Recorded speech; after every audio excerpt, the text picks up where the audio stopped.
भारत के हर घर में दाल का उपयोग काफी मात्रा में किया जाता है। साथ ही साथ दाल से इडली, डोसा, नमकीन आदि भी तैयार किए जाते हैं। मार्केट में 12 मास दाल की डिमांड बनी रहती है। बाजार में कई लोग रिटेल के तौर पर और कई कंपनियां ब्रांडिंग करके दाल का व्यापार कर रही है। अगर आप भी चाहते हैं दाल मिल का व्यवसाय करना, तो आप भी दाल मिल लगाकर दाल का व्यापार कर सकते हैं। आज उद्यमी के माध्यम से हम आप तक पहुँचाएंगे दाल मिल व्यवसाय की पूरी जानकारी। प्रोसेस: सबसे पहले चने को अनलोडिंग बिन में अनलोड किया जाता है, जहां पर एक जाली के माध्यम से कई प्रकार की इम्प्योरिटीज जैसे बड़े कंकड़, पत्थर इत्यादि को छान लिया जाता है। इसके बाद एलिवेटर के माध्यम से चने को पल्स मिलिंग मशीन में पहुंचाया जाता है। ये एक ऑटोमेटिक मशीन होती है जिसमें चने की सफाई के बाद चने के छिलके को उतारा जाता है। इसके बाद छिले हुए चने की क्लीनिंग होती है और उसका भूसा और अशुद्धियां अलग टैंक में गिर जाते हैं। उसके बाद चने को मशीन द्वारा तोड़कर चने की दाल के रूप में लाया जाता है। इसके बाद दाल की ग्रेडिंग की जाती है। खराब चने की दाल और अच्छे चने की दाल को अलग अलग टैंक्स में स्टोर किया जाता है। फिर बाद में अच्छे चने की दाल को सैक या बैग में पैक करके मार्केट के लिए रेडी किया जाता है। अब बात कर लेते हैं रॉ मटेरियल्स और मशीन्स की। रॉ मटेरियल्स: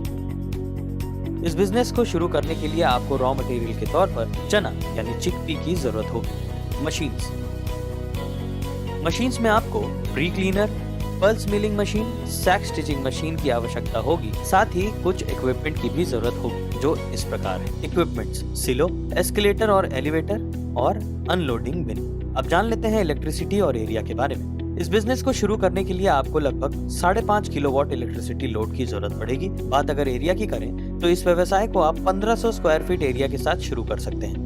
मैन पावर: इस व्यवसाय को आप 4 मैन पावर के साथ शुरू कर सकते हैं, जिसमें ऑपरेटर, स्किल्ड अनस्किल्ड के साथ साथ एडमिन एंड सेल्स मैनेजर भी शामिल है।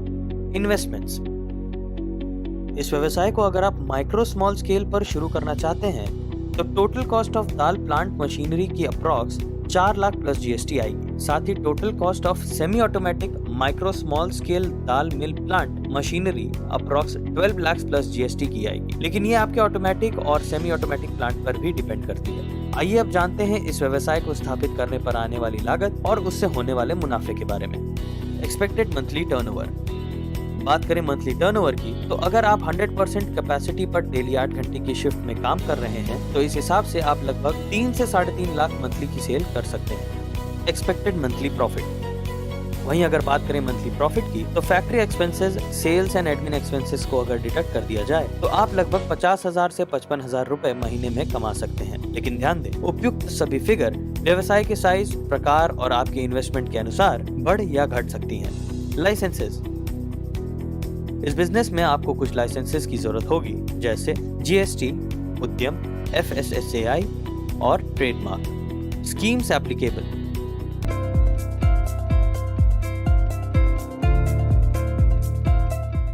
बात अगर पकौड़े की करें या फिर स्वादिष्ट मिठाइयों की, ये सारे लजीज पकवान बेसन के बिना अधूरे हैं। बेसन में उच्च फाइबर मौजूद होता है और इसके अनगिनत फायदे की वजह से बेसन की डिमांड हमेशा बनी रहती है। अगर आप भी चाहते हैं बेसन का व्यापार करना, तो आप बेसन मिल शुरू कर ये काम कर सकते हैं। और इस मिल को शुरू करने में हम आपकी मदद करेंगे, क्योंकि उद्यमी के माध्यम से आज हम आपको बताएंगे बेसन मिल व्यवसाय से जुड़ी जानकारी। तो चलिए जानते हैं बेसन बनाने के प्रोसेस के बारे में। प्रोसेस: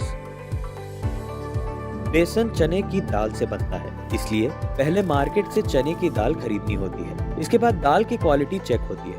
क्वालिटी इंस्पेक्शन के बाद पल्वराइजर मशीन, जिसे यूजुअली हम हैमर मिल भी कहते हैं, की मदद से दाल को पीस लिया जाता है। दाल पीसने के बाद उसकी सीविंग की जाती है। सीविंग के बाद पैकेजिंग मशीन से बेसन की पैकिंग की जाती है।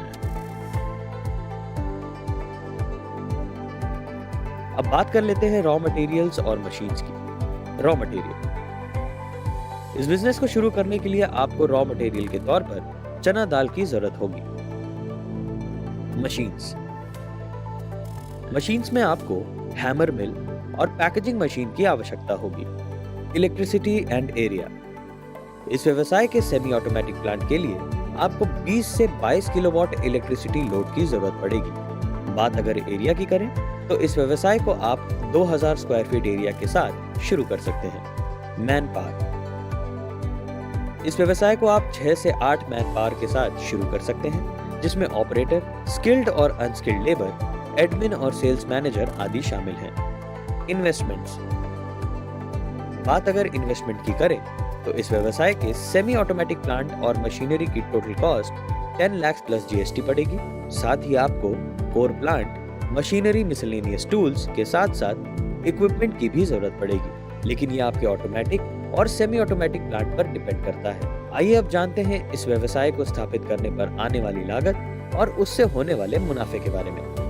Expected monthly turnover. बात करें मंथली टर्नओवर की तो अगर आप 100% कैपेसिटी पर डेली 8 घंटे की शिफ्ट में काम कर रहे हैं तो इस हिसाब से आप लगभग 5 लाख से 6 लाख महीने की सेल कर सकते हैं। Expected monthly profit.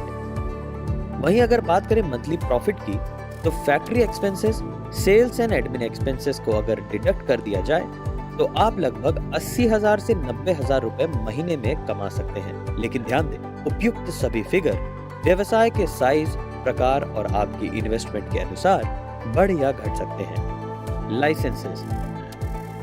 इस बिजनेस में आपको कुछ लाइसेंस की जरूरत होगी, जैसे जीएसटी, उद्यम, FSSAI, trademark, schemes applicable, PMFME, stand up India, PME।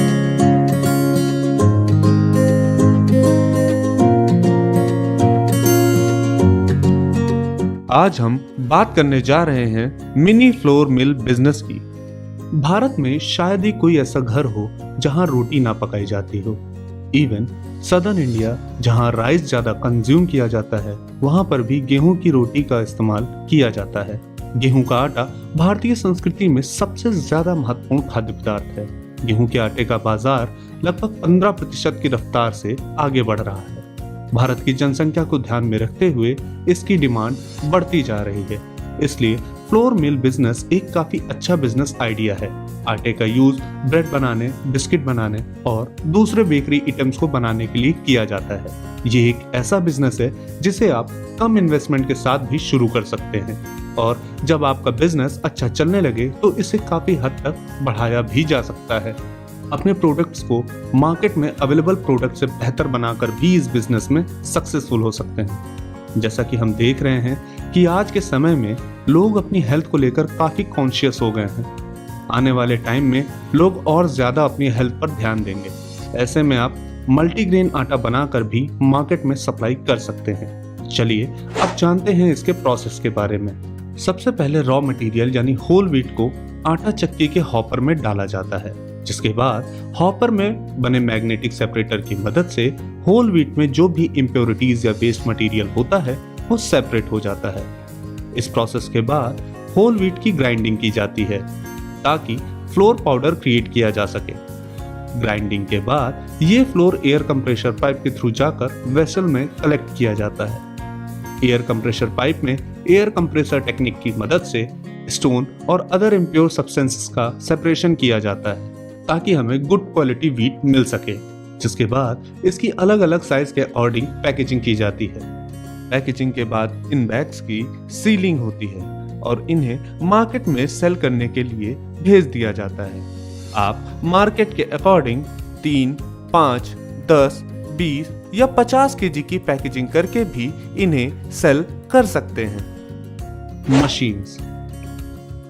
इस बिजनेस को शुरू करने के लिए आपको जिन मशीन्स की जरूरत होगी उसकी कॉस्ट उसकी कैपेसिटी पर डिपेंड करती है। आप अपनी मार्केटिंग और सेल के हिसाब से मशीन की कैपेसिटी डिसाइड कर सकते हैं। नॉर्मली एक छोटे स्केल के बिजनेस के लिए आपको एक आटा चक्की, 10 हॉर्स पावर मोटर और विंग मशीन की जरूरत होगी। वहीं अगर आप इसे एक अच्छे स्केल पर शुरू करना चाहते हैं, फॉर एग्जाम्पल अगर आप अपनी आटा चक्की की कैपेसिटी 40 टन पर डे के हिसाब से प्लान करते हैं तो इसके लिए आपको 3 सेक्शंस की जरूरत होगी, जो इस प्रकार है।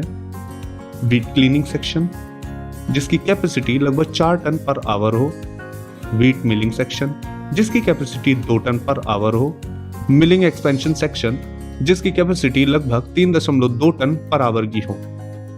व्हीट क्लीनिंग सेक्शन में आपको वाइब्रो सेपरेटर, डी स्टोनर इत्यादि की जरूरत होगी। व्हीट मिलिंग सेक्शन में आपको स्काउरर मशीन, व्हीट ग्राइंडर इत्यादि की जरूरत होगी, जिसकी कॉस्ट उसकी कैपेसिटी पर डिपेंड करती है। आप अपने बजट के हिसाब से मशीन चूज कर सकते हैं। लाइसेंस। इस बिजनेस को शुरू करने के लिए आपको जीएसटी नंबर, उद्योग आधार, FSSAI लाइसेंस के साथ फायर और पोल्यूशन डिपार्टमेंट से एनओसी लेने की आवश्यकता होगी। अगर आप इस बिजनेस को अच्छे स्केल में शुरू करना चाहते हैं और अपना ब्रांड बनाना चाहते हैं तो आपको अपना ब्रांड रजिस्टर कराने और ट्रेडमार्क लेने की आवश्यकता होगी। मैन पावर, आप जिस भी स्केल में इस बिजनेस को शुरू करना चाहते हैं आपको उस हिसाब से मैन पावर की आवश्यकता होगी। स्मॉल स्केल से शुरू करने के लिए आपको लगभग 2 से 3 लोगों की आवश्यकता होगी। वहीं मीडियम लेवल में आपको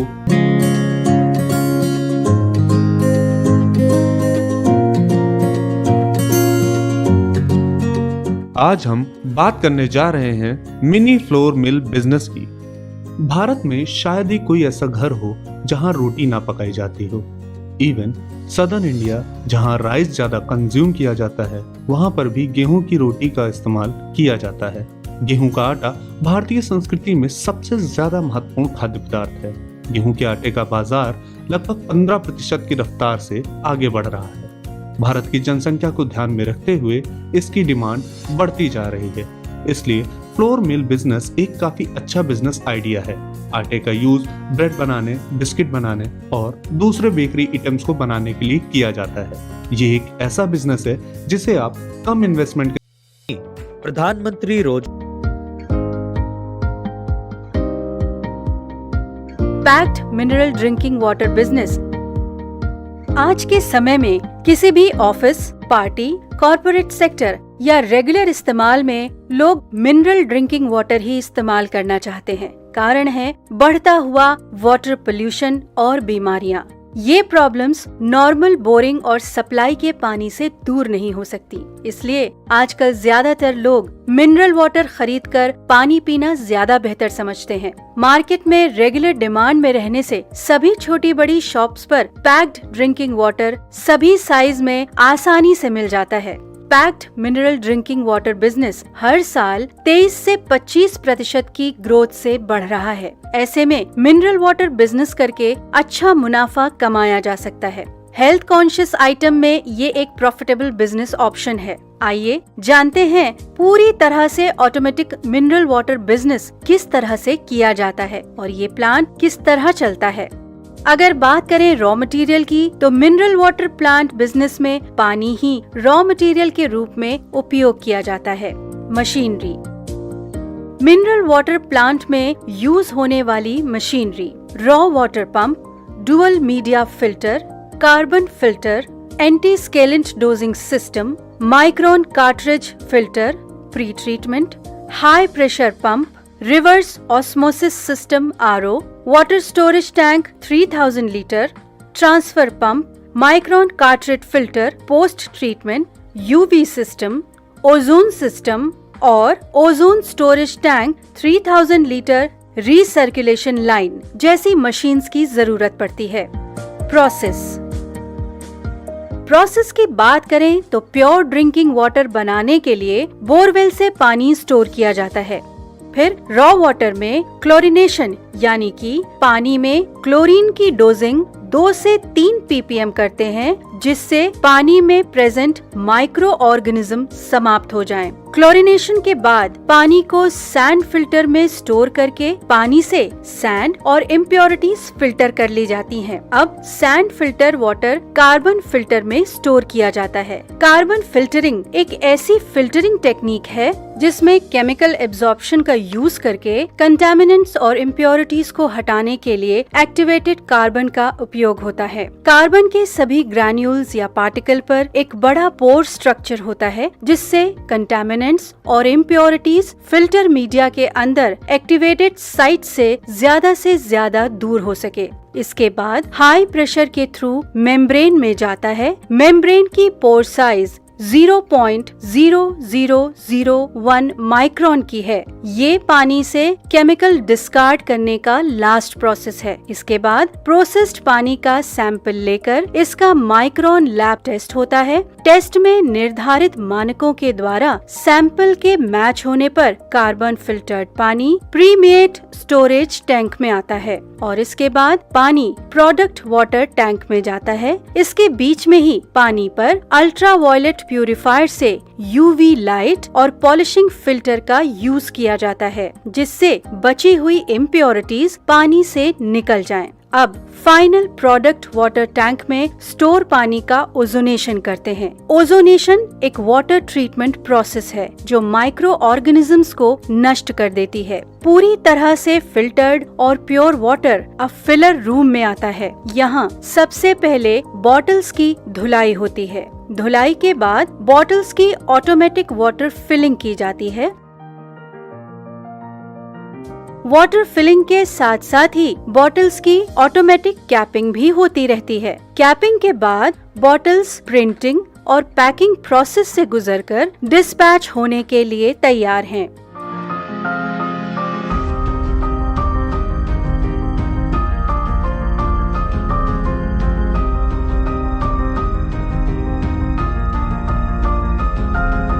हाइजीन मेंटेनेंस के लिए यहाँ सभी प्रोसेस मशीनरी के थ्रू होते हैं। यहाँ तक कि बॉटल्स की पैकिंग भी पूरी तरह से हाइजीनिक तरीके से ही की जाती है। इस बिजनेस में सबसे ज्यादा इम्पोर्टेंस पानी की साफ सफाई और पानी के सभी लेवल्स को मेंटेन करने पर दिया जाता है, जिसके लिए यहाँ माइक्रोन लैब है, जहाँ अलग अलग तरह के बैक्टीरिया की टेस्टिंग होती है। इस बिजनेस में पानी को प्रोसेस करने से पहले पानी का सैंपल लेकर उसका pH value test pH meter से किया जाता है और चेक किया जाता है कि पानी का पीएच 7 हो। अब बात करें क्लीनिंग प्रोसेस की, तो यहाँ 4 आवर्ली, डेली, वीकली और मंथली क्लीनिंग होती है। प्योर फिल्टर्ड मिनरल वाटर इस बिजनेस का वन एंड ओनली प्रोडक्ट है, जिसे पैक करने के लिए ट्रांसपेरेंट बॉटल्स और कंटेनर्स की जरूरत होती है। आप चाहें तो बॉटल्स मार्केट से बनी बनाई खरीद सकते हैं या फिर आप खुद भी इन बॉटल्स की मैन्युफैक्चरिंग कर सकते हैं, जो कि आपके लिए फाइनेंशियली बेनिफिशियल साबित होगा। इन बॉटल्स को बनाने के लिए इंजेक्शन मोल्टन पेट प्री फॉर्म का यूज किया जाता है और ये प्रोसेस 2 स्टेप्स में पूरा होता है। पहले स्टेप में इंजेक्शन मोल्टन पेट प्री फॉर्म को ऑटोमेटेड मशीन के थ्रू प्री हीट किया जाता है। प्री हीटिंग के बाद इन पेट प्री फॉर्म्स को पेट स्ट्रेच ब्लो फॉर्मिंग मशीन के थ्रू बॉटल्स के शेप में ब्लो कर लिया जाता है। अब ये बॉटल्स वाटर फिलिंग के लिए रेडी हैं। अब अगर बात करें मिनरल वाटर प्लांट में बेसिक यूटिलिटीज की, तो वैसे तो ये आपके बिजनेस स्किल्स पर डिपेंड करेगा। जैसे कि ये मीडियम स्केल का प्लांट करीबन 4000 स्क्वायर फीट से 6000 स्क्वायर फीट में बना हुआ है और इसके सिविल वर्क में आप अपने बजट के अकॉर्डिंग शेड या आरसीसी की छत दोनों सिविल वर्क करा सकते हैं। किसी भी बिजनेस में मैन पावर बहुत ज्यादा जरूरी होती है। इस प्लांट के लिए सभी वर्कर्स, ऑपरेटर्स और लैब टेक्नीशियंस को मिलाकर लगभग 15 से 20 मैन पावर की जरूरत होती है। साथ ही आप कुछ वर्कर्स डेली बेसिस पर भी रख सकते हैं। मिनरल वाटर प्लांट चलाने में इलेक्ट्रिसिटी की मेजर यूटिलिटी होती है, जिसके लिए करीबन 150 किलोवाट का एक कॉमर्शियल इलेक्ट्रिसिटी कनेक्शन लेना होता है। क्योंकि ये वाटर प्लांट है, इसलिए आपको बोरवेल कनेक्शन तो कराना ही होगा ताकि पानी की कोई प्रॉब्लम कभी ना हो।